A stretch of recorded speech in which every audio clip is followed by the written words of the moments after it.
बढ़ते हैं। मुख्यमंत्री योगी आदित्यनाथ ने देश के विभाजन विभीषिका स्मृति दिवस समारोह को संबोधित करते हुए कहा है कि पीड़ितों को याद करते हुए विपक्ष पर करारा हमला बोला। सुनिए।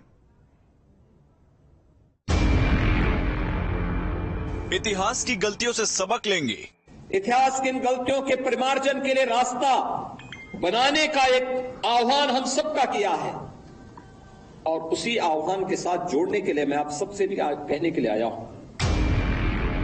बांग्लादेश में 1947 का दृश्य कि जो दृश्य 1947 में हुआ था वही दृश्य तो आज बांग्लादेश के अंदर हम सबको देखने को मिल रहा है। 1.5 करोड़ हिंदू किस तरीके से बांग्लादेश के अंदर आज चिल्ला चिल्ला करके अपने आप को, अपनी अस्मिता को बचाने के लिए गुहार लगा रहे हैं। कथित सेकुलरिस्टों की चुप्पी पर सवाल और दुनिया के मुंह सिले हुए कथित सेकुलरिस्ट भारत के अंदर भी इनके मुंह सिले हुए एक भी शब्द इनका नहीं निकल रहा है। कांग्रेस को अपने वोट बैंक की चिंता, क्योंकि उनको भय है कि अगर इन निरीह कमजोर लोगों के पक्ष में इन्होंने आवाज निकाली तो इनका वोट बैंक खिसक जाएगा। वोट बैंक की चिंता है, लेकिन मानवीय संवेदना इनकी मर चुकी है। कांग्रेस ने देश में बांटो और राज करो की नीति लागू की। मानवता के रक्षा के लिए इनके मुंह से एक भी शब्द नहीं निकलने वाला है, नहीं निकलेगा, क्योंकि इन्होंने आजादी के बाद लगातार उसी प्रकार की राजनीति को प्रेरित और प्रोत्साहित किया, उसको लेकर के आगे बढ़ते रहे। ये लगातार बांटो राज करो की उस राजनीति के तहत ये लोग देश के अंदर कार्य करते रहे। कांग्रेस ब्रिटिशर्स के मानस पुत्र, अंग्रेजों से सत्ता इन्होंने उस समय प्राप्त की। ये वास्तव में भारत की सत्ता का नेतृत्व नहीं कर रहे थे, बल्कि अंग्रेजों के ही, ब्रिटिशर के ही मानस पुत्रों के रूप में इन्होंने भारत की सत्ता को उस रूप में संचालन करना शुरू किया जैसे ब्रिटिशर इस देश के अंदर कर रहे थे। पाकिस्तान का विलय होगा या समाप्त होगा? कि आध्यात्मिक जगत में पाकिस्तान कोई वास्तविकता नहीं है। या तो उसका भारत में विलय होगा या पाकिस्तान इतिहास से समाप्त होगा, हमेशा के लिए समाप्त होगा।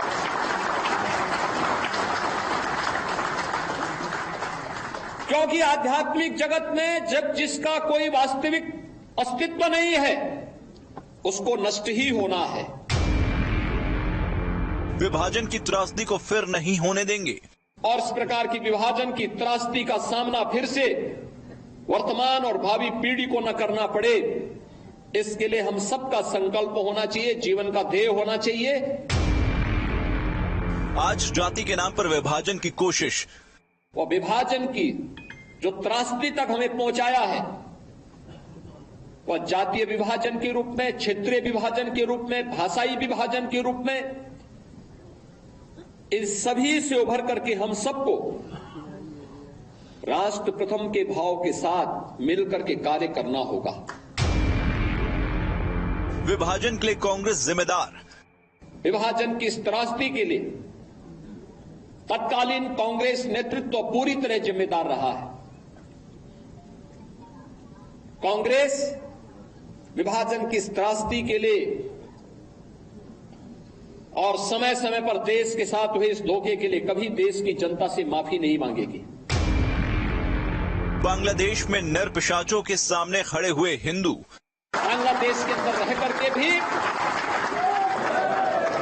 उन नर पिशाचों के सामने उन्होंने अपनी परवाह के बगैर अपनी वर्तमान और भावी पीढ़ी को बचाने के लिए सड़कों पर उतर करके दुनिया को उसका वास्तविक चेहरा दिखाया है। मजहबी उन्माद का समाधान अखंड भारत। ये मजहबी उन्माद एकता के माध्यम से ही परास्त होगा। महर्षि अरविंदो का अखंड भारत का सपना इसका समाधान